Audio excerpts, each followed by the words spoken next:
Good afternoon and thanks for joining us. My name is David Charis. I'm part of the grants team here at the Edmonton Arts Council. I'm very pleased to welcome Matt Hill from Business Link to lead the discussion this afternoon. The video and audio portions of the discussion are being recorded and will be made available on the Edmonton Arts Council YouTube feed as soon as we're able. I'd like to begin by acknowledging that we are on traditional lands referred to as Treaty 6 territory, and that the City of Edmonton and all of the people here are beneficiaries of this peace and friendship treaty. Treaty 6 encompasses the traditional territories of numerous Western Canadian First Nations and Métis people who have collectively called this area home for thousands of years. The Edmonton Arts Council is dedicated to ensuring the spirit of Treaty 6 is honored and respected. Before we dive into talking about this session, I'd like to provide a little bit of context. For more than 30 years as an artist, arts manager, and producer, I have been in equal parts delighted by the resilience and determination of entrepreneurs working in the arts, and dismayed by the preconceptions that often keep artists from thriving in a self-employment context. When I came to the Edmonton Arts Council a year ago, I immediately began research and work on ideas for educational and mutual support opportunities for artists who move in and out of different kinds of self-employment and entrepreneurship in order to make a living. Today's workshop is another in a series of sessions that we'll be offering throughout this season. Welcome to everyone. I'm just going to, thank you for muting. We'll continue. My hope is that by this spring, we'll have a better sense of what kinds of educational supports artists want and need, and we'll be ready to launch a more systemic support system starting in the fall of 2021. I would be delighted to speak more about this one-on-one with you later.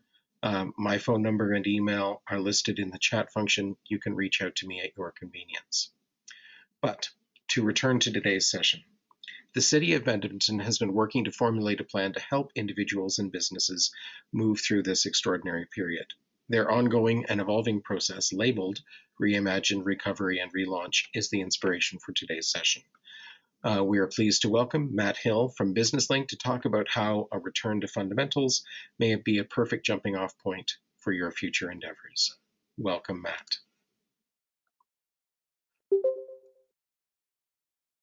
Thank you very much, David. What an introduction.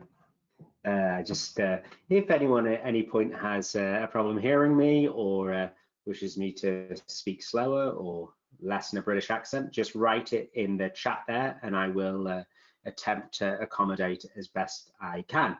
I'm just going to set my screen up a little bit here just while I'm saying hi to everyone. So yeah, David mentioned in our introduction here that the words discussion, and obviously the nature of these platforms mean that inevitably it's a little less organic than if we were in person in a nice arts venue in Edmonton or somewhere, but please do use that chat function there. And there's a sufficiently small number of us that if you would like to unmute yourself for the purposes of speaking, don't keep yourself unmuted, but if you would like or feel that you'd like to contribute, I'm more than happy and flexible with that, because it really will come to life, our discussion, if we have more than one perspective, which is mine. And I fully recognize that I'm sat here with, I don't know, 20 or so experts in their particular areas. And so it would just be great to have those points of view as we go through this today.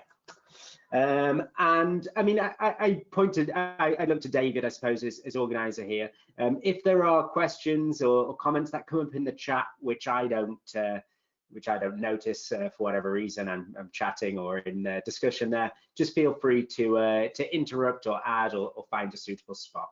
I've been conscious about leaving some time at the end that we can have for questions, for answers, for discussions in a more sort of open format. So hopefully the main content of what I'm here to speak to you about, we reach that by about 2:30, and then we can have a discussion next week. Yeah, I mean, that's it in terms of that. There is no other housekeeping to do.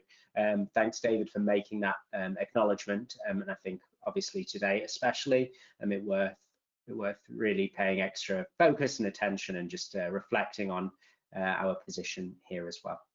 I am not in Edmonton, I'm down in Brooks, and so yeah, a rural urban mix here we have, and that's and my experience is, obviously I'm not from Brooks originally, you might be able to guess. My background, I lived in the UK, was born in the UK, grew up there, had businesses there. I trained originally as an actor straight out of school, did my undergraduate BA acting over there, you know, and so that's sort of my background. And then I was a theatre teacher for 7 years in schools over there, and then life sends us on interesting routes and directions, and I find myself here speaking to Edmonton Arts Council today. So thank you so much for having me. Firstly, I would like to just give a little bit of a background information on Business Link, who we are, what we do, and hopefully how we can help you. But before we do that, what I'd like us to do is just share some thoughts. No, sorry, as I do that. So I'm going to give you a bit of a background on Business Link, but I would like just us to ponder this question for a second on what is an entrepreneur. Donald Trump is a self-described entrepreneur, although we have further reason to believe he's not a particularly successful entrepreneur. But it would be just great if we could hear in the chat there, like, Business Link's mission is to support entrepreneurs, to foster the entrepreneurial environment in Alberta. So it would be just great. And a big part of the discussion today is how we can bring entrepreneurial skills into play. So just from your perspective, who or what is an entrepreneur would be fantastic if you could have that in a chat. So firstly, who we are. Everything that we do is free at the point of use for entrepreneurs, small business owner, but our primary funding comes from the governments of Alberta and Canada. We get other funding from different sources when we do certain presentations, things like that, but on the whole, we're able to provide, I think, unbiased advice that at its centre has small business owners or entrepreneurs' interests at heart. We don't have any sort of ulterior motive, and the whole aim is that we can foster the growth of great Alberta businesses. That's why we're in business. We've been around since 1996, and there are a range of people doing different things, and one of my great parts of my job is I get to speak to organizations like yours and also meet with lots of clients one-to-one to work on their entrepreneurial journey, their business, where they're going. So a range of things that we have, that we offer. I'm just going to highlight some of these really quickly. And the great part of what I do is I do get to have those one-to-one meetings with people on a very regular basis. Some I enter into much longer term coaching relationships with. And again, it's all free. You know, like I meet with some people maybe once or twice a month for an hour or so, just to keep them on track with their business, refer them to information that they need at any particular point. Something that we've been known for in the past particularly is our access to secondary market research. And I'm going to speak a bit more about that later, but just the range of support things we can provide and business plan templates, and we can review those things like that. And finally, a big part of what we do are sessions like this, so live webinars and networking events in different times, but really it's just helping develop that ecosystem of entrepreneurs here across the province. So that's what we do. And I think it's worth probably mentioning today some of the more specialist programs that we have, which are our Indigenous services. We have a team of Indigenous business support officers and programs that support them in getting them procurement ready for federal government. And also we have an immigrant entrepreneur program as well. So various special programs that, if you fall into those, definitely have a conversation with me afterwards. But yeah, enough about us. I see that we have Heather. Thank you for for contributing. Heather says, yeah, a person who starts a business, and I think that definitely is part of it. And we see lots and lots of different definitions. Someone willing to take risks is one that I see quite often, and we sometimes talk about, can we have entrepreneurs who work for other people? And yeah, I'm happy to accept any sort of definition, but I like the one, I did put it on the slide before. It's those people who sorry, my phone, I'm just gonna mute this for a second. It's the people who seek to meet the needs of others for a profit. Like, I think that's quite a nice starting point there. So people who solve others' problems for a profit, I quite like that definition, but I'm very happy to to hear anyone else's as we go. So thanks. We have a title here, and we can sort of get into the main part of our presentation. And so I just, in starting this and just thinking about, well, how should we position this? And thank you, Erin, that her personal definition of an entrepreneur is a person who has freedom over their time and relies on themselves for financial success. Yeah, I like that idea of a self-reliant entrepreneur, that they're perhaps less at the whims of others or of organizations. I think that's definitely like the aim. I think that's perhaps where we're heading towards. But I know when I was running my small business, I felt at times I didn't have a lot of freedom. You know, I felt that I was working for lots and lots of bosses at times. So I think there's something probably there as well. So I just wanted to go through some of the ways that we commonly see art funded, to keep it very general. And again, using the chat there, it'd be awesome for me, because then I can pull some examples out from what we have here. Like what range of artists and artistic disciplines we have, and people's sort of stage in their career. If anyone just wants to pop that in the chat, that would be really, really good as well, because it can just help focus the way that we go through some of these things. And so obviously ways that we have seen in the ideal world art funded is through sort of individual patronages, going obviously very, very, very far back in time. We've seen that affording the most freedom. I mean, this, I imagine from an outside perspective, is almost like the holy grail, of thing we're aiming to do. We get complete, or we get some extent of creative freedom, and we don't have to worry about selling our product and service at the end of it in a very immediate way. One thing which obviously we see is it's corporate sponsorships, maybe less frequently now, but I know, you know, like the art scene that I know best obviously is London in the UK. Lots of those very big production houses and art galleries are pulling in rather large sponsorships, but it tends to be at that organizational level, understandably. And then we see, to an extent, some government support for individuals, and obviously that's it changes, it goes up and it goes down over time. And then we have government support for institutions, which again can change in its consistency. We have a change of government, we have a change in priorities as we go through.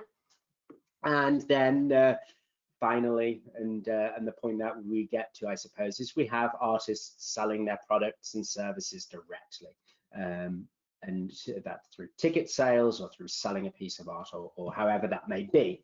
The one, I think, probably inevitably that I'm going to focus on most today is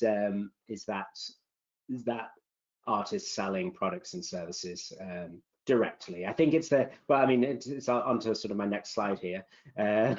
It's a line from Hamilton, which my son is just listening to on repeat right now. He's 5 and he's sort of speaking in this strange Hamilton speak at the moment. But there's a line in there which Aaron Burr says, and it's, I am the one thing in life I can control. And of all those different funding sources, I think perhaps this one is the thing that we can affect, you know, most immediately. And so that really, for the purposes of our discussion today, is one I'm going to focus on. Thanks for these ads in the chat here. We have quite a range here from theatre artists, and some interesting comments as well. Some to selling copies of previous plays, people in mid-career, full-time landscape painter. So a wide range of arts and disciplines, musician, pianist, educator. Perfect, thanks guys. So it's just nice for me, scenic painter, prop builder. Perfect. And really a big thing that I've been asked to speak lots about recently are like, is it time to pivot? And it was, for a time there, it was sort of every presentation that I was asked to do for various, I don't know, chambers of commerce and things like that, was we got to get in front of our businesses this idea of it's COVID and it's time to pivot completely. But I think that this idea of pivoting completely isn't necessarily one that I would agree with. I think that we're much more likely to make small changes to meet our customers' needs as they've shifted. I don't see the artist, let's say the landscape artist, pivoting completely to a new way of being. I think it's much more likely that it's going to be a slow shift to meeting where their customers are today. Much more than, you know, these huge shifts that, you know, like a business becomes something new, completely new entirely. I think it's just looking at where our customers are and seeing if we can perhaps move closer to them. And I mean, the next one's more of a thought. And in speaking to lots of businesses, I like them to think about this really. Like, do they have a particular business in mind that they want to run? And I think that's fine. You know, like some people want to own the cupcake bakery, and that's their lifestyle, that's their fantasy, that's the thing that they want to do. And other people are driven by something that might be, yeah, they want to share amazing food with people. It's a different thing, it's a different dream, and it's a different thing that we want to achieve. And so sometimes thinking, okay, well, what do we want to achieve more than how we want to achieve it is a useful thought process. And I think we return to this sort of throughout the slides that I prepared anyway. And it definitely, it hinges more on this second thing of, yeah, what do I want to get to people? And it helps us be a little bit more flexible in our approach. Like, I understand that some people, they want to be in their studio painting, like that's where they want to be. But do we have some flexibility around how we can achieve that, maybe? Okay, thanks again, those things coming in. We've got lots of theatre artists. I feel somewhat at home. It's encouraging to have all those people there. And I use this, actually, it's interesting to think about this entrepreneurial mindset. Like when I went to drama school, I remember there were 33 of us in my year, in my cohort. And I think if you'd asked us all in the first semester there, like, where will you be in 5 years' time? Like, it was we all wanted to have worked at the National Theatre. We all wanted to have worked at the Royal Shakespeare Company, and we all wanted to have, you know, been on something on the BBC. Like, it was pretty standard, the answers that we would get. And looking back at the cohort that I was with there, it's amazing. I think the people who have been most successful are those who really have been quite active in creating their own work and moving with the times. Like when I started university, YouTube didn't exist as a thing. And then I've got people that I know that their career is largely the success in their career, they can take that back to YouTube, you know, like success that they've had, their ability to be able to produce and get content out there, which didn't exist as a thing when we started university there. That their flexibility and willingness to embrace, I don't know, new ways of doing things has definitely led to their success. So yeah, it's great that we have so many arts and theatre people in here. Thanks. Okay, so aims for our session today. I'd like us to understand the steps that entrepreneurs or businesses take when they're launching a successful product or service. And I'm going to give some sort of tools that hopefully help us get our head around that and how businesses go around doing that. I also want to explore whether artists can benefit from using that approach. And the examples that I'm going to use are arts related, but it'd be great if you can think of it from your perspective. And on from there, I'd like to be able to highlight, and we can do this in the chat as well, of extra support that's available and contacts for you if you are considering, okay, I'm going to think myself more as an entrepreneur and I'm operating this business. So yeah, those are our aims. And I like to think of this as a good way to approach it. So if we are thinking, I understand that, well, I can get on how it's different for artists, and I've got some slides for that in a moment there. But for a business, when we think about this, I think a great starting point for most small businesses are they think of a target client, so a sector, a person that they have in mind, a problem that that person has, and a profitable way to solve that problem. And that becomes the complete business idea. And obviously there's lots of planning to do from that, and we can take that on further. But I think at its core, if we think about it in those terms, that's a nice starting point. And so my question really for you as artists and performers is, who is your ideal client? And we can have ones that are institutions or businesses or individuals, but ultimately, I suppose, to bring it down to the lowest terms here, is, you know, who is going to commit to pay you for your service?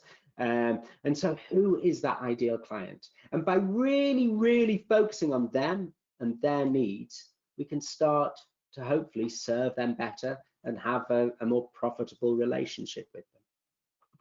And so that's sort of step one. And then step two is the problem bit. Yeah, how do we make their lives better? And these can be by doing, you know, pretty functional things. So we can, I don't know, make their lives better in the way that they've got a nicer decorated home. We can do pretty emotional things, like we can make them feel more connected with their environment. We can help them do social things. We can help them, I don't know, impress their friends when they come to visit for the day. But yeah, I think just at its core is like, who are we for and what do we do for them? You know, I just think that, yeah, it's an important way to consider. And then on from that, I suppose from that is the next step is, well, how do we know? Like, I think quite often we have to start with like a hunch or a guess. And then from there, we can do our market research, go and find out, how do we know that that's the case? Like, I think I solved this problem for them, but this guy who's wearing a suit looks very, very different from me. I think he's got this problem. I think I've got a good solution for him. But how do I know? And typically we'll do that through some sort of market research. And so I just want to sort of bring it to life with an example here. So our who, we might recognize as this guy, like, yeah, let's say a business executive, and he's struggling with stress. His problem is he's taking stress from his work life into his home. And so like our understanding of him and his problem, we have that there.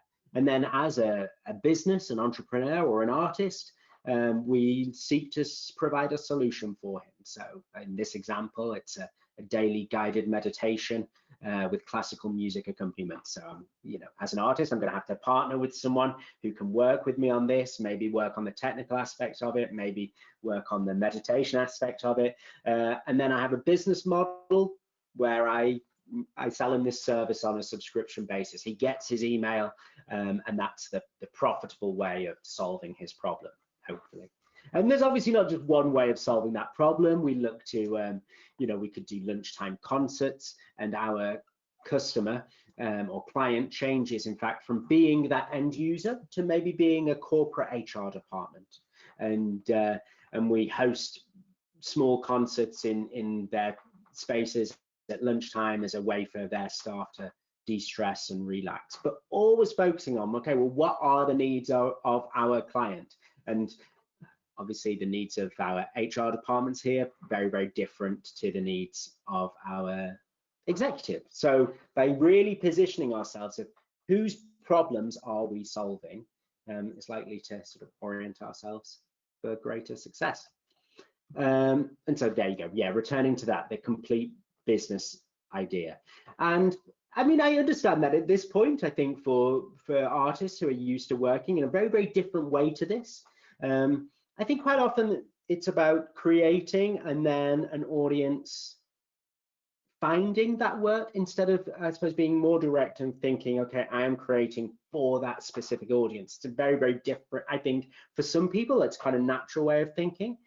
But I think for others, it's quite an unnatural way of thinking. And to be honest, I don't think it's very different for non-artists as well. Like, I think this idea of I operate my business for my customers, on paper it sounds absolutely right. Like, that's it, you know, like, of course I do. Why else would I exist? Why else would I be in business?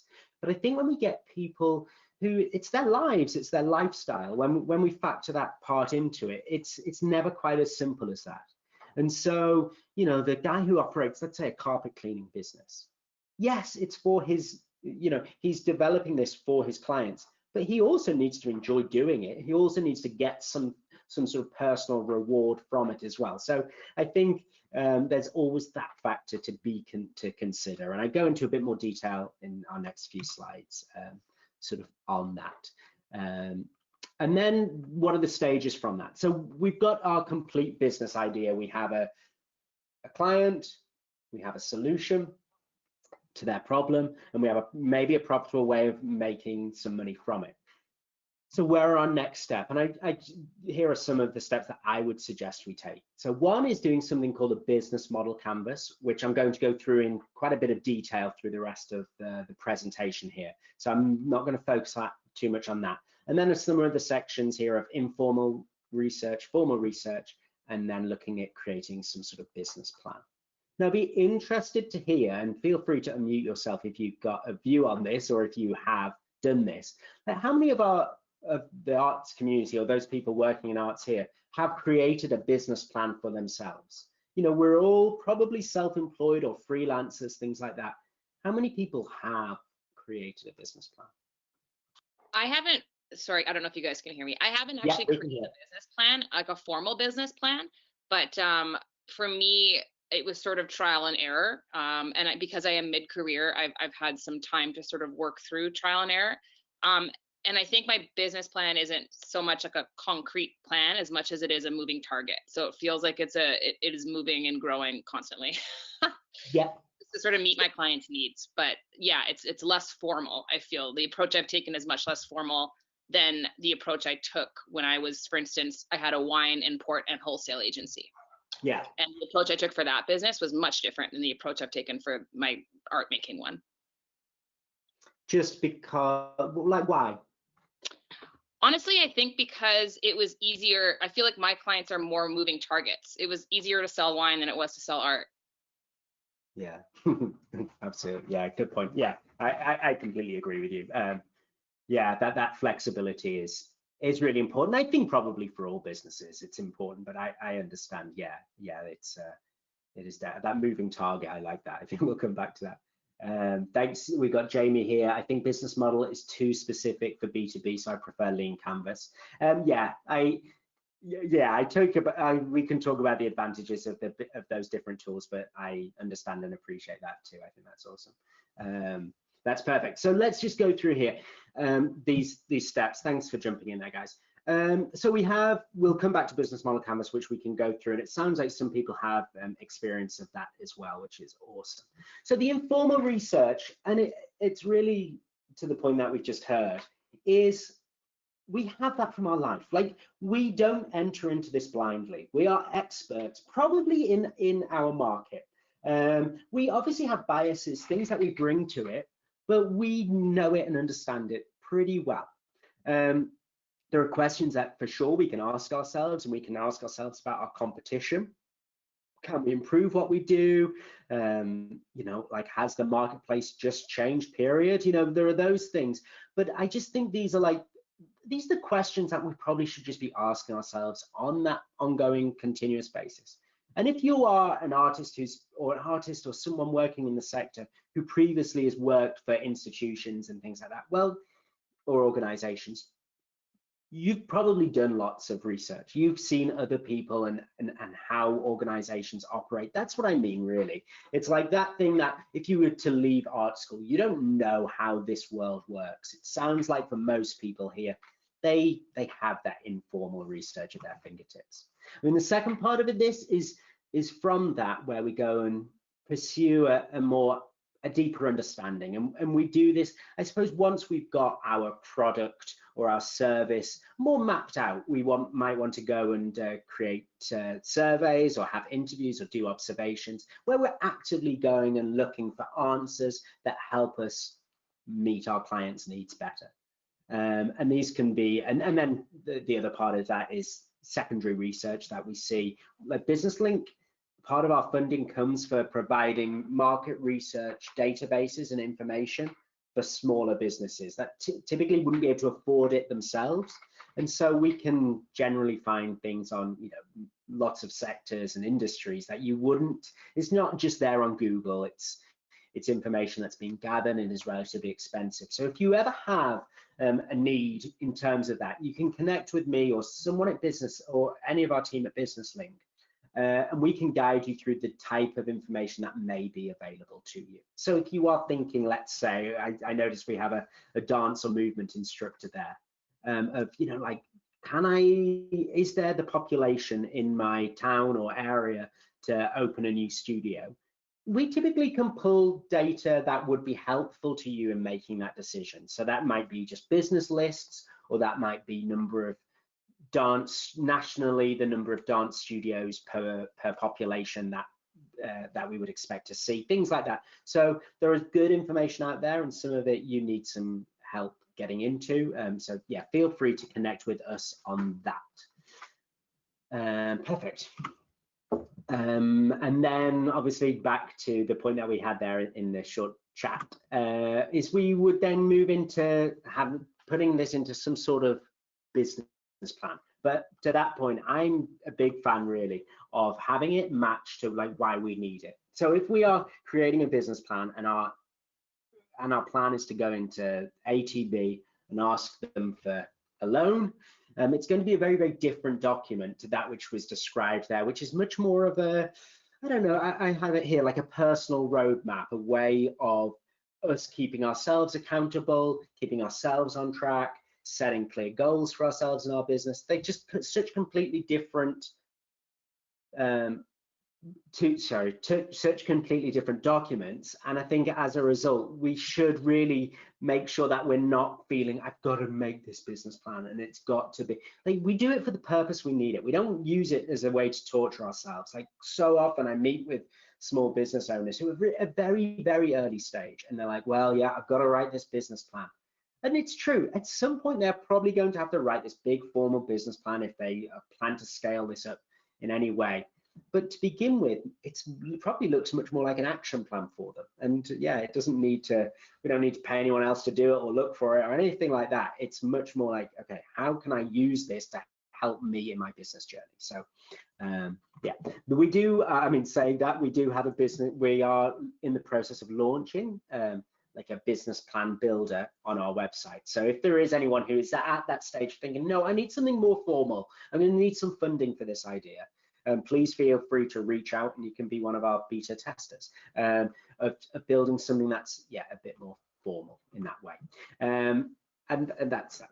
And so in talking about these very, very business focused ideas, I got to really ask the question, but is it different for artists? And I think in some ways, absolutely it is.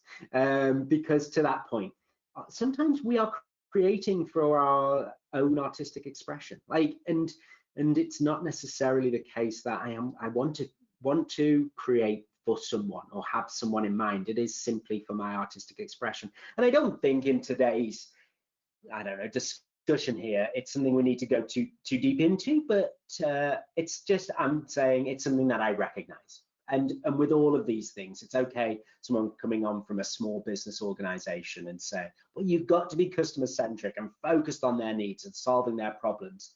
But I recognize that. I want to express myself as an artist. That's it. And yeah, and so I just wanted to sort of leave that there really and say that I recognize that.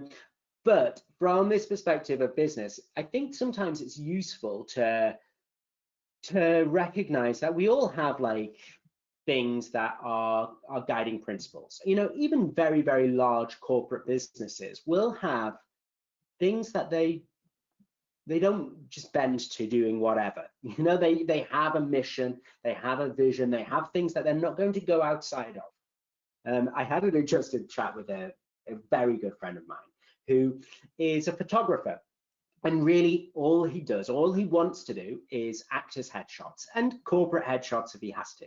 But that's his business. And I know where he lives, I know the market, and he's just had a kid. And I'm just like, Gareth, you've got to get into doing family photography. You've got to get into it, and again and again and again.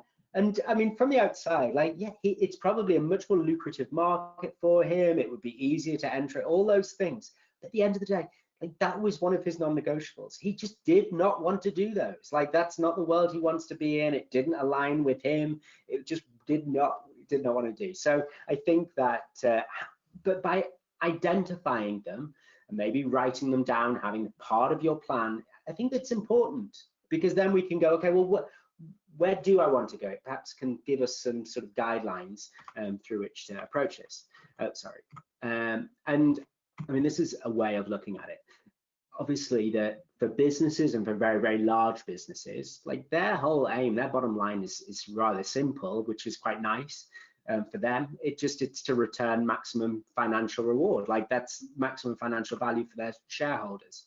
But increasingly, we're seeing businesses and smaller businesses develop other bottom lines, and I think, again, it's worth identifying these in your planning.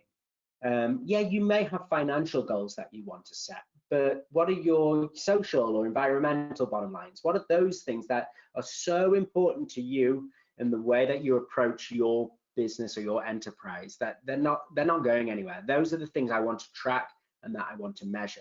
And those can be around your personal, like your lifestyle measurements. My bottom line is I don't want to work weekends, like, that could be mine. It's a family one, for instance. So yeah, by identifying those, it perhaps gives us a framework from which to build our business. And obviously it helps establish that accountability in that way. And then again, it's a similar point, but like, do we have any red lines? Like with my friend there, like, he did not want to do family photography. That was a red line. It may be more profitable for him. I can understand why he doesn't want to do it. But yeah, he has those red lines, which are just not those, and they can be ethical, moral, whatever they may be for you. But again, by identifying them, by clearly knowing what they are, I think it just gives us a better starting point to move forward. Yeah, I'll pause there for a second before we sort of go into looking at the business model canvas and how that can be used for us there. But if anyone has any comments or questions or queries, feel free to jump in there. I feel like I'm the only one unmuting my mic here, but I do have. So I've done some, actually quite a bit of public speaking on what you touched on earlier, which is the art making being central to all of us here today, and the difficulty positioning yourself as an entrepreneur while maintaining your artistic integrity is like a vital part of this conversation. It has been for me. I have a Bachelor of Fine Arts. I've been working in the art community for, my whole career for the most part. And that's what I come up against constantly, is this like, this moral obligation to my craft to not sell out. And I can't speak for theater actors specifically, but I have worked in volunteer capacities with theaters. But for visual artists, there's like, when you talk about red lines, it becomes difficult to know and navigate if they're your red lines or just the red lines that have been imposed on you by the larger structure of your industry, right? So we're supposed to die for our craft. We have not normalized art making as a career in a middle kind of, like, it's like starving artists or truly very successful artists. And so, for the people that are in the middle, I'm sure everybody here trying to grind it out just for a regular income, that's on my mind every day. Like, am I selling myself out with the public, the optics of success in the way we make art and how, like, all of that is central to my, I guess, like, moral struggles as an artist that's commodified their passion. So it is complicated, and it's really hard to take that out when you're looking at regular sort of approaches as entrepreneurs outside of art making. Like, there is a different expectation that artists have some different level of integrity or expectation that we won't, like, the word sell out just keeps coming to mind for me. And it's bullshit, frankly, because we should be able to do this exclusively and be paid properly for it and not feel like we're selling out. But I think we do. Oh, it's such a good point. It's so hard to like get our head around this, you know, like, yeah.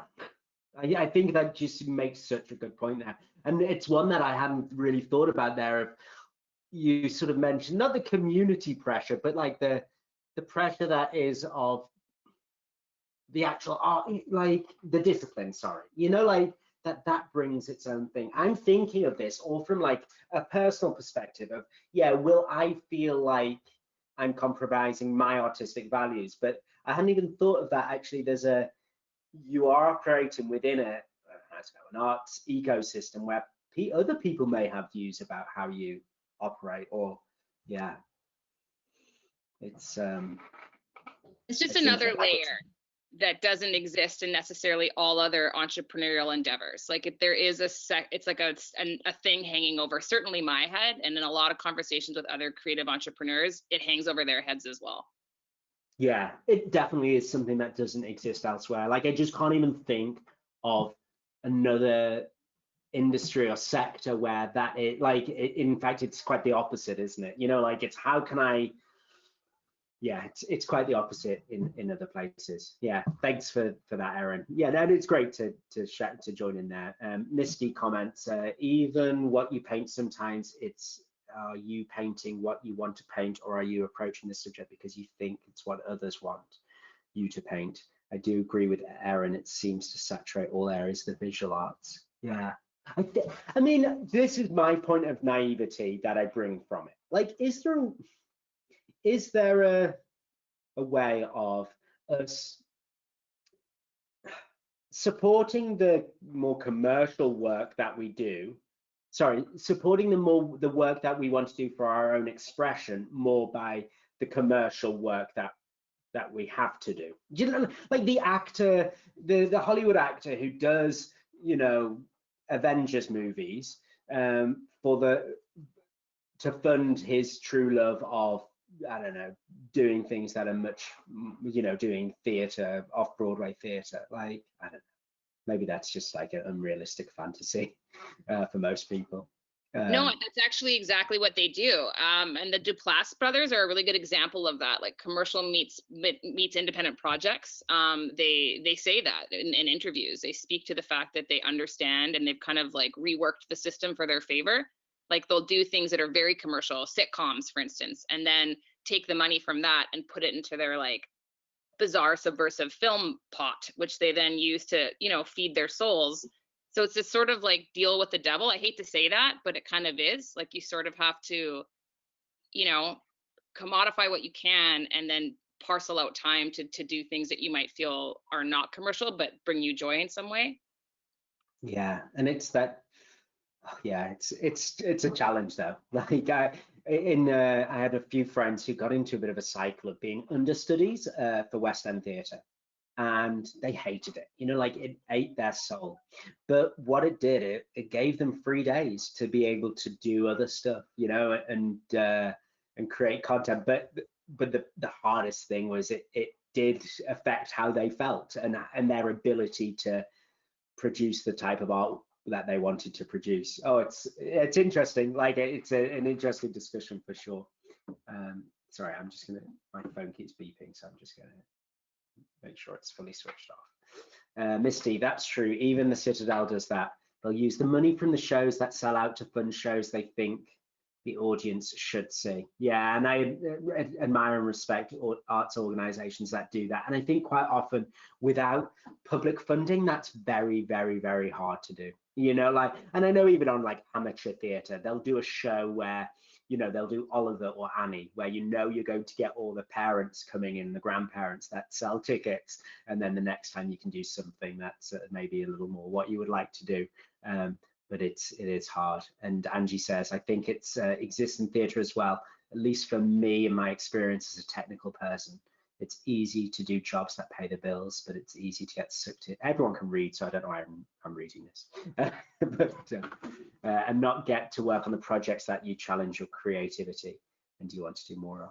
Yeah, it's, I recognized as I was preparing this, that this conversation was going to be there. And if it didn't sort of come to the surface and we didn't discuss it, it would be happening in people's minds. And so obviously, I don't claim to have all the answers here. I just want to really highlight an approach that businesses take when they are exploring a business idea and a way of meeting market needs. So I'm sure we can all join now. Okay, and so as we move in, this is, as we guide really through this business model canvas part of it. And it was great that some people are familiar with this or with the lean canvas. And I think, I won't go too much into the differences here, but it's worth highlighting. There are different versions of this out there that may be suited to your particular need for sure. My slides aren't, oh, there we go. Can I just check I'm sharing the right? Are you seeing my full screen or the present? You're seeing the presenter notes, aren't you? Sorry, I'm just going to change my sharing options here for a second. So I'll just go off, just so you get full screen. Strange.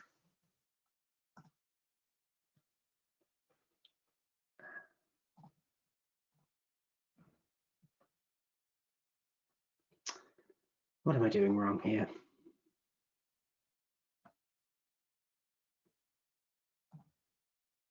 Sorry, guys.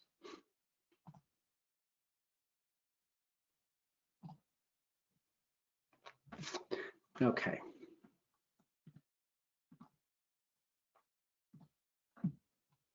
It's fine with the notes now. Thanks, Aaron. Now that I've stopped. Matt, it may be an issue with the presentation software. It looks like you might be going from having a presenter view, and you might need to change. There you go. Yeah, it was. Yeah, no, I know. Yeah, it was definitely the software. Well, it was the combination of the software and me. No, well, perfect. Thanks, David. That's great. Okay, so yeah, the business model canvas. It's a tool that is used by businesses, by organizations. I've used it for not-for-profits, that helps you just structure your thoughts around meeting the needs of customers. And I think there's probably value for self-employed people, entrepreneurs, artists, to at least explore the tool. And it might not be the perfect thing for you, but it just helps get that customer focus there. And it also, some people wrongly call it sort of business plan on a page, but it does help you capture the main elements of what would become a business plan on one page and gets you to review it. But it's definitely more of like a tool to use to explore an idea as opposed to present to anyone else or anything like that.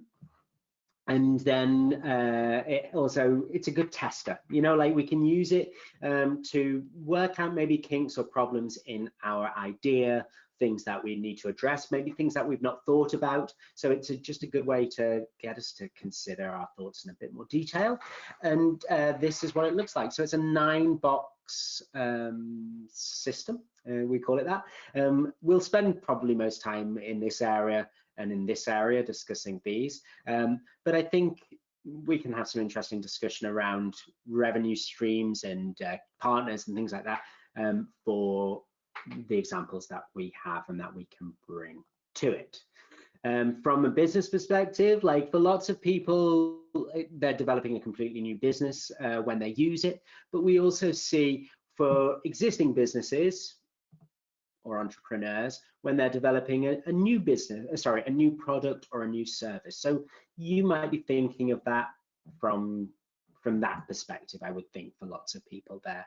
And then there are obviously smaller uses for it there. But I would like us to really position it in our thinking from where we are here, with the new product and service.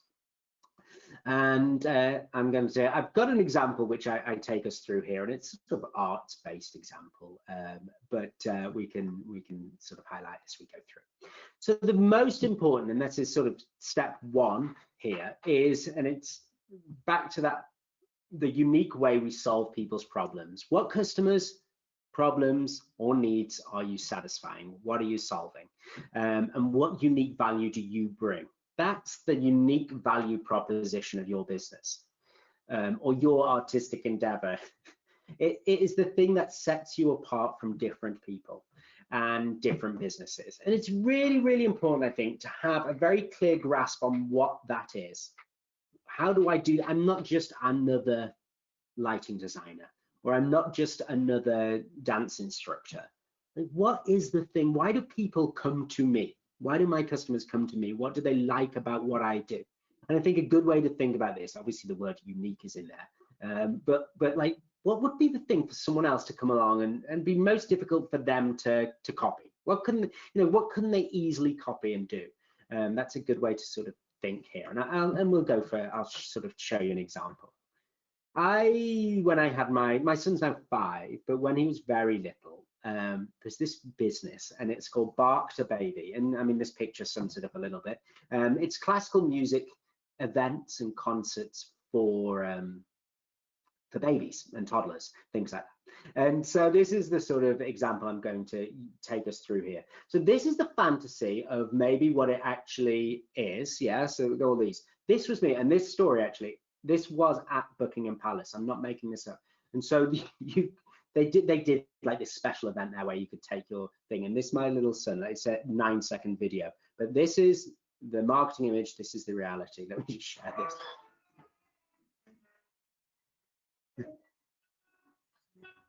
And he literally stood behind that door. He literally stood behind that door for most of the performance. So yeah, like I just thought it was fun. And then we ultimately did this. This was from that same day. I had to do this because I think this image in so many ways sums up the day. On paper, it looked great. In reality, maybe not. But anyway, sorry, that example, they put on these concerts. And I think by having, I highlight, maybe these are their unique value propositions, the things that they stand apart from that others don't necessarily do. So yeah, lots of classical music concerts put on every day, but they've got a specific audience in mind. And again, there's lots of like parent classes and toddler classes that go on. But what was unique is it's truly memorable. Like it's given me, like that took place at Buckingham Palace, and it's given me something that felt 4.5 years later I'm speaking about. So it's something that's it's a bigger event, it's more memorable, so whatever it may be. There's something unique about this. It's a classical music business, is it? Or is it a children's events business? Whichever it is, they have their clear value propositions. So when we're self-employed as artists, do we have a value proposition? What do we bring to our clients? And obviously, it's not necessarily a question that people can answer right away, right here. And I think, it goes to the next point. These are always tied very, very closely to the next part of this, which is our customer segment. And it has to resonate. Our customers have to care about that value proposition. It has to mean something for them. Aaron says, the biggest thing that differentiates me from a lot of other creative entrepreneurs is honestly accountability. I think people's expectations of creative is often that we're flighty and unreliable. So when you're not, it stands out. Thanks, Aaron. So the example that often I use for this is very similar to this, but with a different type of painter, and it's a house painter. When we see advertisements, and if you pick up the local newspaper, you're going to see an advert for someone who comes and paints your house, and they'll give a list of the services that we do, and they'll say free quotes available, interior, exterior. I'm desperate for the house painter that puts in their ad, I guarantee I will be with you at 8 a.m. on the Monday morning you book me. Because the thing that I recognize in that market is that unreliability thing of like, oh, I want a contractor, and they come and they go and they never finish the job, and they like, it's that thing which we may, yeah, it may not be that closely connected with our art. It might be something slightly different, or what we would think would be the biggest need. But I think that sums up completely, like accountability, the fact that she says she's going to do this and she does it. That can be your unique value proposition. Like mine, so I had a very boring business when I was in the UK, but basically we cleaned commercial catering equipment, and we'd go in and do it to an insurance standard, and that was the business. And I, for ages and ages, thought, well, what's our unique thing? And oh, I know what it is. I've got a 49-point checklist that when I come to finish the job, I go through this. That's got to be my unique value proposition. It's 49 points. No one else can have anything like this. But the truth is, no customer cared whatsoever about that. And our unique value proposition, this was 6 or 7 years ago, was the fact that you could book us online. And there was no one else doing that at the time. And my customers, they were busy. They ran busy kitchens that had small windows to get this type of things done. And that mattered to them more than anything else. So by really understanding, well, what are our pain points for our customers, we're much more likely to deliver a unique value proposition that really, really means something to them. Thanks, Aaron. You should be, let's co-present next time. And so that's it. Our unique value proposition always has to be tied very, very closely to our customer segment. And there's a video here just to give you a break from my voice, but I just think it sums it up pretty clearly about how we go about creating a unique value proposition. This tool is called the Value Proposition Canvas, and I think is an awesome starting point. Even before we go and do our business model canvas, I think it's an awesome starting point.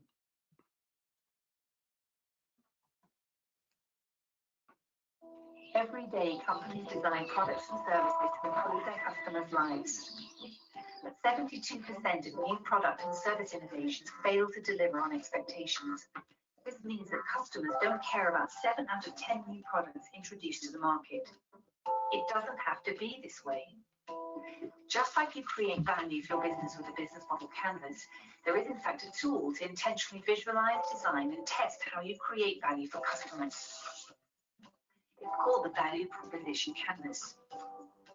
The Value Proposition Canvas is composed of 2 parts, the customer profile and the value map. With the customer profile, you describe the jobs your customers try to get done. Jobs can be functional, like getting from A to B, social, like impressing friends and colleagues, or emotional, like gaining peace of mind. You highlight your customers' pains, which annoy customers while trying to get the job done. Pains are negative outcomes that customers hope to avoid, like dissatisfaction with existing solutions and challenges, frustrations, risks, or obstacles related to performing a job. And you outline customer gains, which describe how customers measure the success of a job well done. Gains are positive outcomes that customers hope to achieve, like concrete results, benefits, and even aspirations. Use the customer profile to visualize, test, and track your understanding of the people or companies you intend to create value for.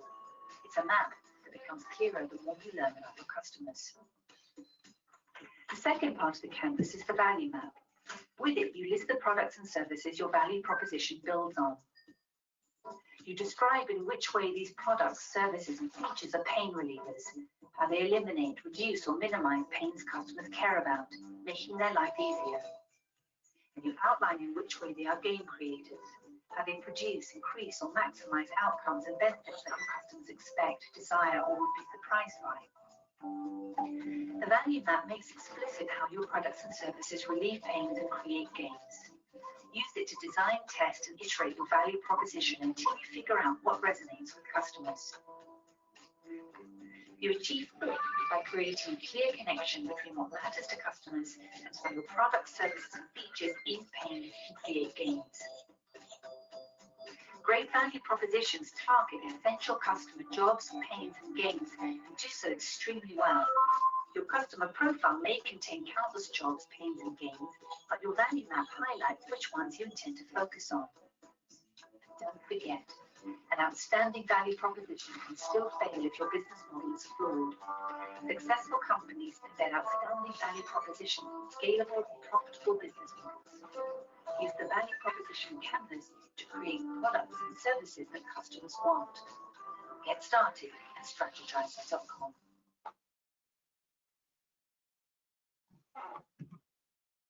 Okay. It's just a really good, nice, clear explanation and introduction. And my last slide says that actually a really good next step from this presentation is to go and look at creating a value proposition for one of the things that you do, one of the services that you provide, and it just help you match. it'll help challenge you to be really clear about, okay, how am I meeting the needs of my customers, and do the things that I'm providing really meet the things that they find challenge with, and address their problem. So it's just a very good way of consciously thinking about that. Has I noticed in the chat here that who was it? I'm just going back. Jamie has used business model canvas, a lean canvas model before, and yeah, it's interesting. It's something that actually lots of organizations do use. It's just a way to orient themselves, like, how am I meeting those customer needs? So I think those two are the most important sections here. And it does say, obviously, yeah, if you don't have revenue streams there, it's not a business, is it? You know, like, or it's definitely not sustainable as a business. So we're going to go through some of those from that perspective too. Okay, so next we look at the channels that we use here, and these are how we communicate or how we reach our customer segments. And this is the thing that when we've talked about pivot recently, and businesses pivoting, actually this in many ways is the thing we've seen biggest changes in. So that Bach to Baby that previously were doing in-person concerts in small venues, they changed, and as you can imagine, they started live streaming concerts online, things like that. So are there ways that you can deliver your value proposition in different ways, like through different channels? It's a question to ask yourself, and something definitely to consider there. There are, yeah, some great examples that we've been seeing recently. One which was just awesome that my wife went to in Calgary, and it was a drag show that previously would have probably been in a bar or a small venue, something like that. But in fact, they did it in the courtyard of a hotel, with all the rooms overlooking like the central swimming pool, so that they did a drag show there. And so it was, yeah, it's just a different way of delivering that unique value proposition in these obviously more challenging or different times.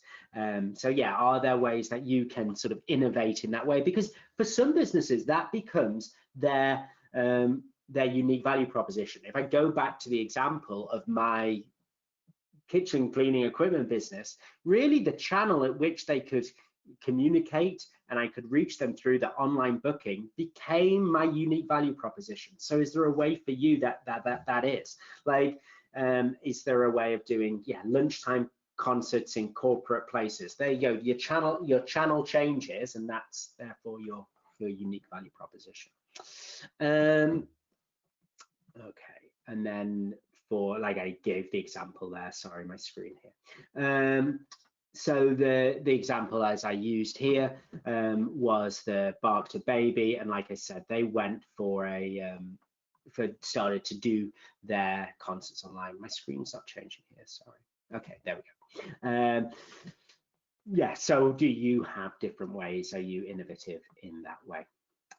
Okay, and our next one here is the customer relationships that we will have, and what type of relationships that people come to expect with us. And are they one-to-one? Can it be through classes? Can it be through dedicated service? Like, how do you think, I mean, and this quite often is closely associated with the cost of your service, because obviously if you have a very a one-to-one customer relationship, it's going to be much more expensive.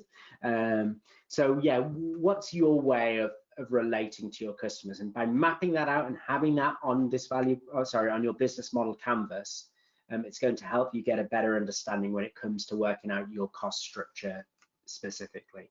And so we see, like I use this as an example, and the channels and the customer relationship section do sort of at times, we have a crossover here as well.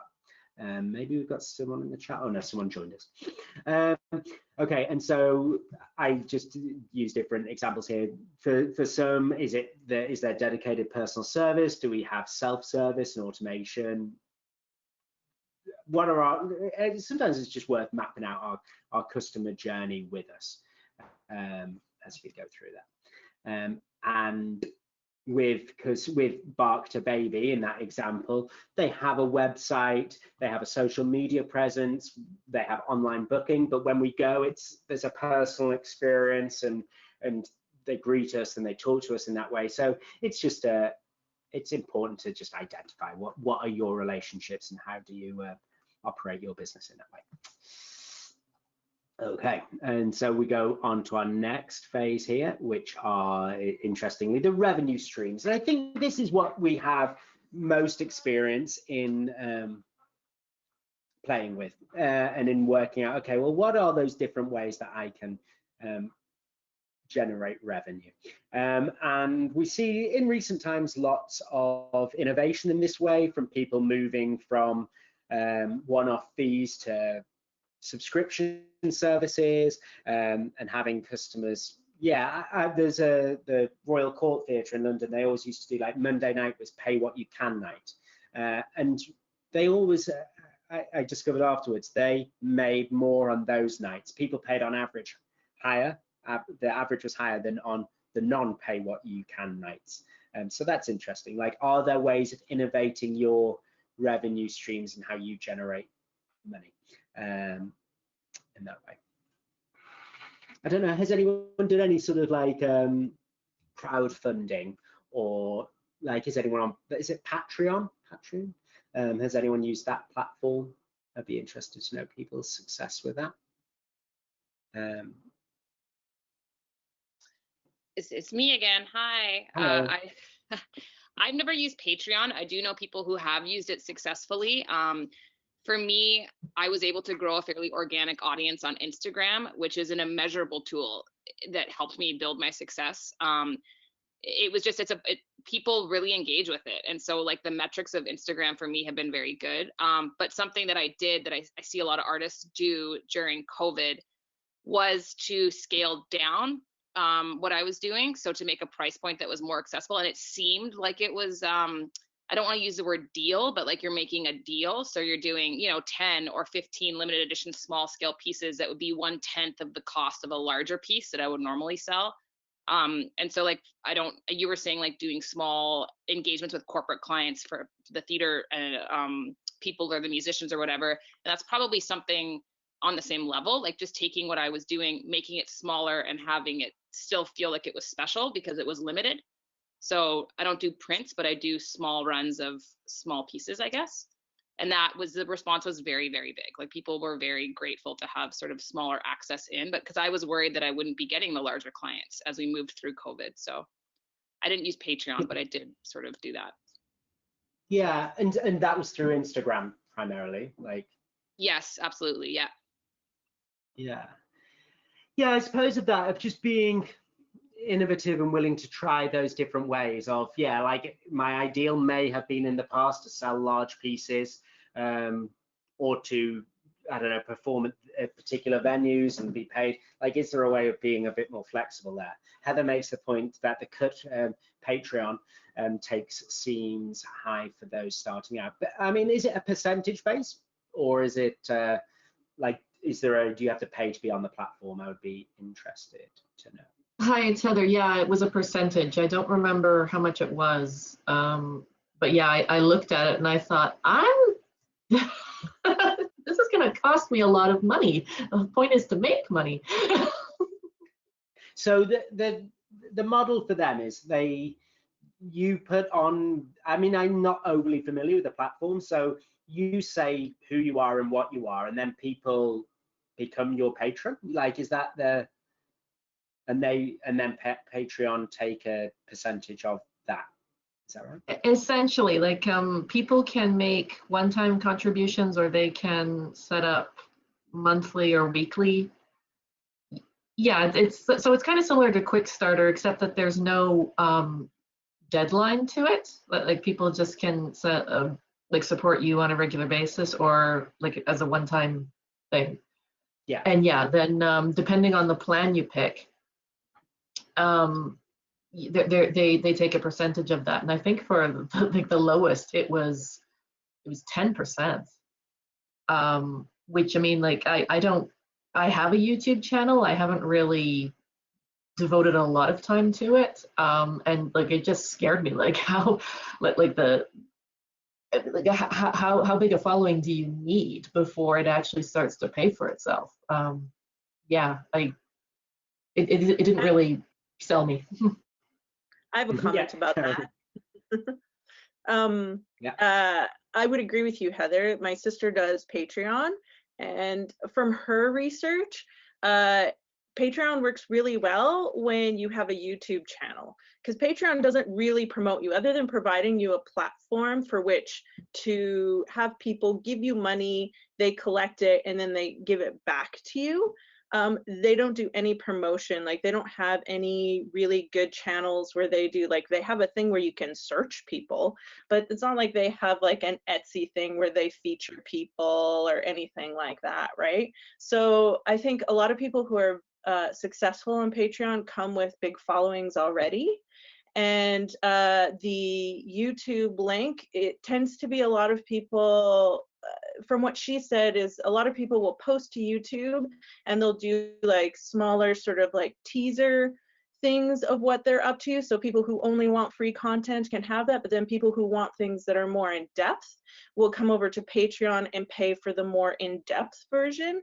So it feels like people who, and I've seen it through, you know, other people I've followed, that that link seems to be really important to the success on Patreon, unless of course you're somebody who already has a large following to begin with, and you brought all those people over just so that you can, you know, have a way of collecting. But I think other platforms are starting to, like PayPal has a thing, and I think more platforms are starting to recognize a subscription-based format that they can, you know, they don't, like, I mean, PayPal wouldn't promote you either, but you could collect it and you could cut out, it would be half the fees of what Patreon has too, and you're doing all the promoting anyway. So anyway, just a thought. That's really good, Angie, and thanks. Like, that's valuable. Like, that's valuable for me, but it's valuable to have. And I think that's it with lots of these platforms. I know Kickstarter is the same. Like, there are probably tens of thousands of projects on there that never just see the light of day, but it's those people that go and actively promote their Kickstarter campaign. You know, if I think about the ones that I've funded, it's because I heard it on the CBC radio morning show, you know, like, and so therefore I go on and get it. So I suppose it's seeing these as more like the ways of facilitating that happening more than anything else, because yeah, I'm more likely to go on Kickstarter or Patreon than, you know, here's my PayPal link at this stage, just because I think what people, yeah, it's just a format for it. Jamie, yeah, I spot that as well with podcasters and content creators of that type. They'll go and with and you'll get an extra little bit of a, you know, maybe you get a pre-release or a longer edition of the podcast if you're a Patreon funder or follower. Yeah, that's right. But yeah, thinking of those different ways that, you know, the ways that we've sold work in the past, maybe we can be a bit more flexible, and maybe we have to be, and think, okay, well, what's out there? What are other people doing? And I can't remember whether I kept the slide included there of, like, yeah, by looking at our competitors or the other people who are doing similar work to us, it's important, you know, what can we learn by those that are being seen as being most successful? And I hate to say it, but probably going on Instagram and looking at those with large followings is probably a great place to start. Like, how come they've got those large followings? What have they done? Yeah, I had no idea they took such a large cut. Yeah, I know this may be controversial, probably is here, but it is a large cut. Let's say it's 10% or 15%, but 85% of $10,000 is better than 100% of $1,000. You know, like, if they are making it possible, like if they're providing the platform where that's possible, like if I think back to the Kickstarter campaign that I funded, and it was publishing a children's book about John Ware. If they'd not done the Kickstarter campaign, that wasn't going to happen. Like, it would have been very hard for them to raise that money from me. I was not going to be giving them, I just wasn't going to be able to connect with them. So yeah, like, I get that there's a cost to doing it, but yeah, they're in business. I suppose that's it. Thanks, guys. I like it when the chat happens. Okay, perfect. I'm just going to, just before I go on to this, speak about this slide, I'm just going to open my door a moment because it's just really hot in here. I'm burning up. Okay. So all the fees aren't laid out in one spot. So when you add them up, it's quite significant. Yeah. I mean, it's a bit like Shopify. I don't know if people have with online stores there and things like that. Like, it appears on the surface to be, you know, it's great value. It's $29 a month for basic subscription. But when I take into account that on every sale it's 3%, if I'm doing any volume, that gets to be a large amount of money pretty quickly. But what's the alternative for me? You know, it allows me to sell to the world. And it allows me to do it without probably employing someone to help me with it. So yeah, we're paying for it somehow. Okay. So potential revenue streams for Bach to Baby, we've spoke about some there. You know, like traditionally it's going to have been through ticket sales, but we may see it through, you know, online streaming and subscription services. They also, it would be something that I would think it'd be pretty easy for them to license their idea to different markets. It's something that, yeah, you probably wouldn't want to run an international organization doing these yourself, but if the owner of Bach to Baby in London wanted to create a package that could be licensed to Toronto and Vancouver and wherever, it could be something that works. So yeah, there's often more than just what we initially think to be as the obvious revenue stream. However, I'm having this conversation with artists and I recognize that on this thing, people have always been quite creative, whether it's be profit shares or whatever. Like, I recognize that we're quite used to being flexible, not thinking, oh, I'm just selling this thing. We've offered our service through classes, through one-to-one instruction, through whatever. There's lots of different ways. Okay. Here we are, back in here. On next, on our here, it's worth identifying here those key resources, those things that really without them, and it's this section here, our business just doesn't get to go ahead. And they can be physical things like, you know, buildings or tools or whatever it might be, but really for lots of businesses there are going to be some financial, and we spoke about it briefly there, like what financial resources do we need to make our business idea work? And for lots of you there, one of the key resources is going to be your artistic skill or knowledge, and yeah, which resources. And I think there are things that really we just have to be conscious of and factor in, okay, well, what, and put some protections around, really. So yeah, if our building is the most important thing in our business model and it makes it work, or a piece of tool or equipment, you know, it's going to affect the insurance that we take for it or whatever it might be. If our intellectual property is, well, what protections are we putting around our intellectual property? So again, it's just something to be aware of for that. And then we go on to what some of the key activities there are for us. And I think there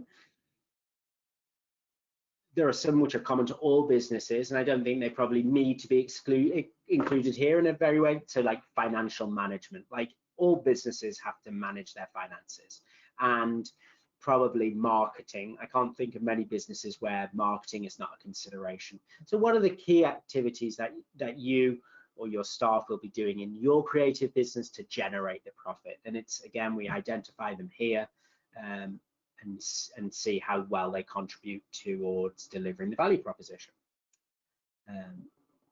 Okay, and finally, and again, this is something that's not new in any way to anyone who's worked in the arts. Quite often we're not in the position to do everything by ourselves. And it's very likely that we're going to have to find partners that help us do that.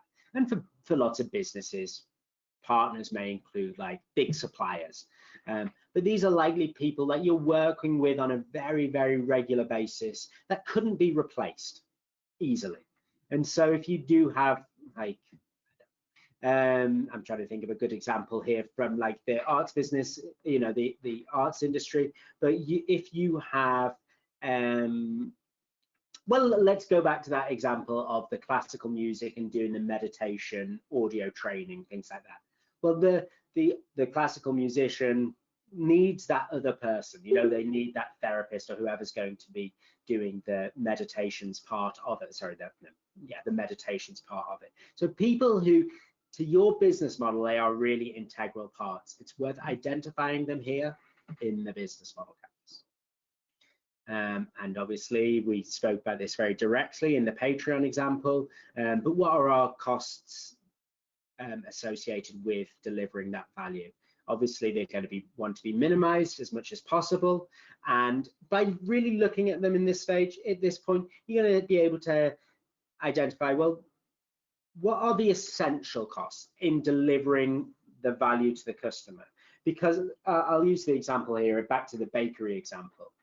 Like, do we really want to take on all that cost, so all the cost associated with having a building and of having a building and all the equipment, if really we don't need it yet? You know, like if our business model is about delivering our service in a smaller way, or are there ways of still delivering our value proposition without taking on huge costs? And so quite often I'll have conversations with people about, well, maybe you start in a shared kitchen, or maybe you rent a kitchen for part of the week, a few days of the week, or find out time that's available to you. So are there ways of structuring your business that you avoid some of these very high upfront costs?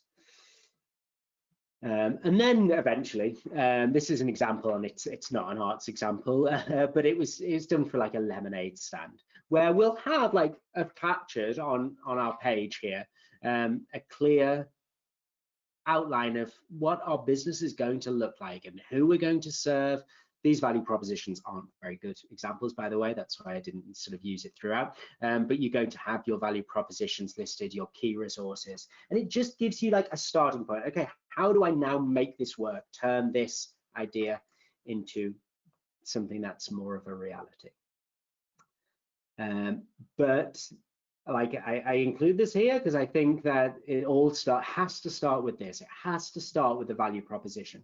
If we haven't got a clear grasp on who our customer is, what their needs are, the problems that they're facing, we don't know that, the likelihood of us creating a product or service that is compelling enough for them to purchase is pretty limited. I mean, it's a bit of an old adage, but like the idea of, if I want to make money, I find out what people want, make it, and then sell it to them. You know, by finding out what people want, I give myself the best chance of meeting their needs and being profitable and being successful. And so here, I just thought, like, from this, some good next steps would be to complete a value proposition for one of the services or products that you provide. And I recognize that artists usually have a variety of things, but by just starting with one and being quite focused on that, it gives us a chance to really work out a model that can work for other things.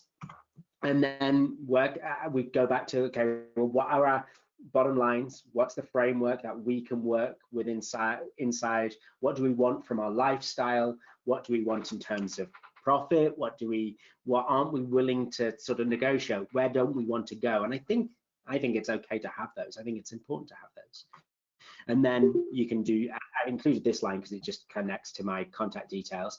But once you've got that, or even at any stage, it would be great. I would love to look at some of those value propositions and go through in a bit more detail with anyone if they would like to. So that's that from there. Are there any questions, or do we want to open up to a bit more general discussion? David, what's your thoughts? I think that this is a perfect place to open it up to see if there's any other ideas or questions that folks might have. If people are comfortable in doing so, this might be a good time also to encourage folks to reactivate your cameras so that we can actually get a sense of the community of artists we have joining us today. Hi, it's Heather again. I admit the big reason I wanted to attend this is because I'm not sure what to call myself. It seems kind of presumptuous to call myself a mid-level artist because I haven't successfully gotten a professional production yet. I mostly rely on self-producing. I'm a playwright primarily. I have directed, and I do all my own marketing and everything. And yeah, I thought maybe this would be a neat way to approach my work differently. All of my plays tend to have female protagonists and addressing issues that women in general experience. And I'm not sure why. I mean, like, it could be that the plays are never quite ready at the right time for the right theater company or what, but yeah, I've been told a number of times that my work is really good. And when I've managed to get it out there, like produce it myself, generally at fringe festivals, people enjoy it. So maybe I just need to think about it like in a little bit more of a business perspective. It's like, okay, so I have an audience in mind that I want to target my plays to, who seem to enjoy them when they get to see them. So yeah, I found this really interesting. I'm going to try out the canvas and see if I can jumpstart my brain in a different way that I haven't really thought about before. So yes, thank you for arranging this, and thank you, Matt. That's fine, Heather, and other people jump in as well. So it's interesting though, because with most of these things, you're actually originally selling not to the final consumer. So you can think that your plays, you know, like are going to get the audience, you know, right for the audience, but in fact you have to sell to the production company, the producing house. That you've got to get and understand what their needs are, you know, and they're very different. If I'm trying to sell to, let's say, Theatre Calgary, they have a different set of needs. Oh, sorry, could you put that microphone? A lot of the stuff that I feel like it's just a I'm just hearing lots of okay, like, yeah, I just think that's it. We have to be really sure about whose needs are we meeting. And it sounds like in your example, if you are a playwright, you probably are going to have to be conscious and aware of, like, I'm serving the needs of the producing theatre more than the final consumer in a way. Like, I recognize that there's crossover there, but that's what I would be thinking. I find it's also like it's a tricky thing, like especially as a play, like I'm sort of at the end point too. Like when I work in theater as a scenic painter or a props builder, I'm at the not at the complete end of the line because the audience is sort of at the end of the line there. But like for example, right now, selling myself to places to help me like for building sets or painting things or props is non-existent right now because of the nature of the restrictions we have in place, right? So sometimes you're like you're at the end of the line of it, right? So like for me, like my pivot has been to focus more on creation-based stuff, because right now, like there's very little people being hired from a technical aspect to help produce work. So unless I start creating work, there's like literally like the places that I work, they've had 4 people on when there were I would say normally our shop would run like 30 to put on a production. Yeah. So, and they've been, you know, great efforts have been made by these organizations to try and keep in public focus and stuff like that. But, you know, they can only hire so many people. So you're stuck trying to sort of, like my pivot is totally that, is like, I feel like I need to become a creator now in order to stay employed in the arts. So, and now I'm competing with people who were already creating, right? So now you've made that pool even bigger. So yeah, so there's. Yeah. So something else that, from a theater perspective, we have to, 哦 sorry, am I interrupting someone? No, yeah. Go ahead. Zoom is very strange. Okay. Yeah, something like not a question exactly, but a comment. Like part of the problem with the like theater and like being able to try to create like either before the pandemic happened or now, we have to be very careful about rules for performers. It came up a number of years ago. I suggested to my actors in a fringe show that maybe we could record it and put it up on Vimeo or something, but one of my actors was equity. And the rules about that are extremely strict, and there isn't really a framework yet that I know of where like even film actors can really participate in something like that. So it's beginning to change a little bit with web series. So yeah, it's a crinkle that we have to think about when we create in different ways to sell to people. That like as professionals, we have to stick to certain rules, and those rules are kind of inflexible. So like that's another hurdle we have to jump over in trying to create in this circumstance. I can certainly understand how those rules would feel inflexible. I think that if there is a silver lining to the last 6 months, is that there has been an immediate desire across the country to revisit the way in which these kinds of professional relationships have been codified. And certainly what I'm hearing from all sorts of umbrella bodies, not just in theater, but in all disciplines, in terms of how work is distributed and paid for online, is that all of these rules are being completely re-examined because everything went out the window 6 months ago. And, there's a process of trying to reel some things back in the window. But there's also been a desire to create a new normal there. And that actually, speaking to what you're saying, David, I was going to say, like, I know that I think most people left here are not actually, like, they're not visual artists, not painters or theater people, I'm not sure, musicians maybe. But I actually rewrote and broke all my gallery contracts, and I have advised other artists to do the same because, and I don't know what other artist contracts look like, but for visual artists, gallery standards is 40 to 60%. And so that's an enormous cut when this is my only source of income. So if you're taking 60% of the sale of a painting, that is not a viable business model for me. And I required gallery representation when I started my career to get my name out there and build my success. But I had to re-examine all my contracts and say, what value are these for me at this stage of my career?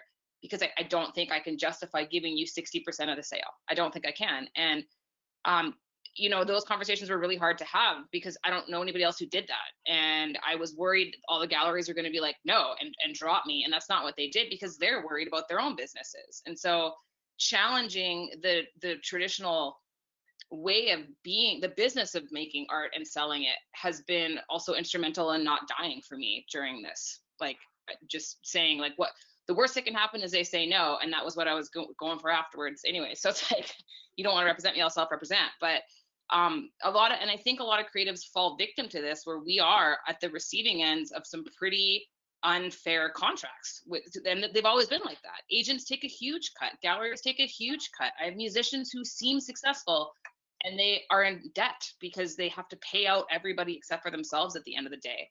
And I think all of us are just trying to figure out like what's a fair split. So when we're talking about Patreon, for instance, 10% is likely a fair split, but 60 is huge, or 80 when you're a musician. That's unlivable cuts. I think it's re-examining what the partnerships are too, like you said with the galleries. Maybe you'd feel fine giving them a 60% cut if they are doing online promotions and selling, like if you have a new solo show, they're buying advertising time and selling you on social media channels. They're finding ways to get not only the people who are their patrons to buy your work, but they're accessing other markets to get people to buy your work, because then you're paying them for the service, right? Otherwise, at that point, like, because they can't necessarily do the traditional everybody in the door. And I know to some extent things have opened up a bit so people can, but you have to deal with the comfort level now of people wanting to go out and people's limited incomes too, right? So yeah, like I think that's a great way to look at it, because like I think those institutions that maybe could justify it before is like, oh, we have these expansive markets. It's like, well, prove to me now, because I'm giving you something to sell. Without me, you have nothing to sell. So let's work together so we can both sell stuff, right? Yeah, it's ripe for a change, isn't it, though? Like you say, like it just, yeah, the way that these and I equate it to, let's say, like to real estate, though, you know, like that 20 years ago, 30 years ago, like there was a piece there that we couldn't do ourselves, like, and that's why we paid our realtor whatever percent, and they could do that. Whereas now we're still paying that same amount, but actually we can do a lot within that ourselves, and yeah, like it is ripe for a repositioning, I think, for sure. But yeah, there are strong vested interest there in it not changing, I suppose, as well.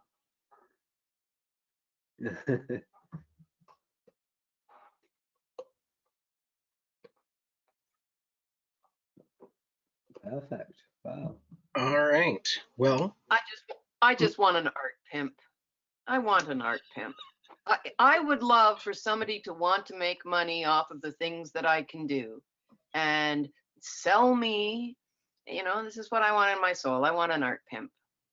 Because I'm late. Yeah. I will figure out how to put out a classified ad for that. Yay! But that is the thing, isn't it? Of like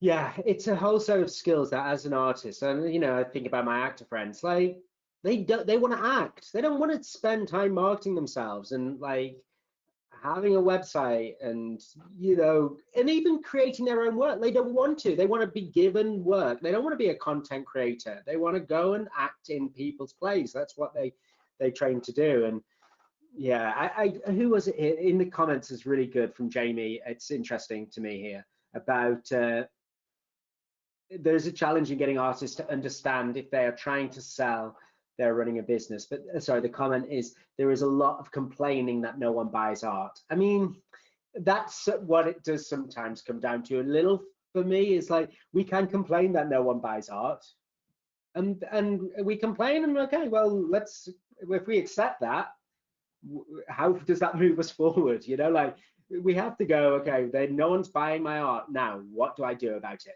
And it's not just artists. Like I hear of it from small town businesses all the time, like, oh, people just aren't shopping local anymore. Okay, so like, well, they're not, so we have to do something about that, you know, and we can, that can be through advocacy, through campaigning, or through shifting our offer and making it something different. I just don't think we can go, yeah, no one's buying art. Oh, well. There is like one other thing I do like to talk about, and that's like, I just did a podcast and I said it on the podcast, and it's like you have to pick an art, like a horse as a creative, and like we don't want to do that. When I did my fine arts degree, I did everything. I was a printmaker, a drawer, a painter, I drew nudes, I was sculpting, I was doing these insane, giant, chaotic paintings I was doing with my hands and my feet. Like there was no direction. And all my instructors said that. Like they said, you're a schizophrenic artist. Like, what the hell are you doing? And I said, like, I don't know. That's what I'm here for, is to figure out what the hell I'm doing. And then when I left my, you know, I went to the U of A, I left, and I sort of re-entered the art world. And I, as a challenge to myself, picked landscape because I didn't like it in university. And I'm 15 years into a career as a, like, I'm pretty successful, like as a landscape painter. So people are buying art, but would they be buying it if I was showing them the shit I made in university, or if I was putting it all out? No, they wouldn't, because it's too hard when you give everybody that, when you can do everything, it's hard to pick one thing, but you kind of have to, because otherwise there is so much out there that you're confusing a broader audience of people who are purchasing art. Like you kind of have to, like we were saying earlier, you know, pick a thing that you can fund your other projects with, but you kind of have to pick a thing. Like, what are you making? And then you can sell it. And then like Eileen, for instance, like you can find an agent that wants to push, like whatever, figurative paintings. Like if you pick a thing, it's easier to find people to help you sell it. Like that is one thing that You worked can't for me. confuse people. Yeah. Yeah. And maybe through marketing and through your approach, you know, like I have a friend who's pretty successful illustrator for print publications, but another really important, like he's a trained teacher, like a big part of his life is that, and he just simply has a different, like he does do it through 2 different brands, you know, like if you went on the website, you wouldn't necessarily know, like he doesn't want his print publications knowing that he does murals for schools, you know, but that's what it is. Yeah. I love it. There was one other point that brought up. Yeah, I can't think of it, so that's fine. Thanks, everyone. I don't know, does that feel like a natural point in our conversation to say adieu? I'd like to share a thought I had, I guess it was in the spring, which is traditionally for us, art has always been paid for by somebody who wants to have a story told.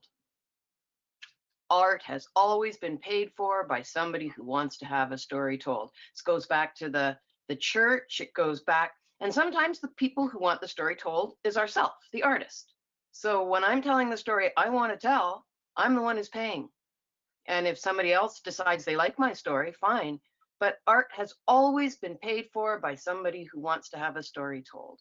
And I've watched over the years various in positions in a whole bunch of different theater companies, and it's the guessing game of, hey, what does Canada Council want us to want this year, and trying to juggle the world to fit what the theater company thinks the funders will fund, because they go, well, that's who's going to be paying me to tell a story. Anyway, that's that. Thank you.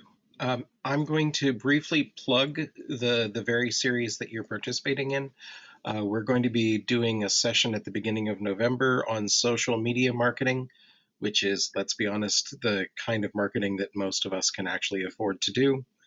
And coming up in December, we'll be doing a session on financial planning so as not to go broke once tax season hits. And on those happy notes, I want to ask you to join me in thanking Matt for joining us today. It was really, really helpful. Thank you. It's actually chatting to you guys. It's been interesting. It's been good. So all the best to all of you. Do feel free to follow up with me with any ideas for other series or other content that you would like to see, things that you would like to learn. And I will look forward to enjoying all of your work out there in the world. Enjoy. Have a great week.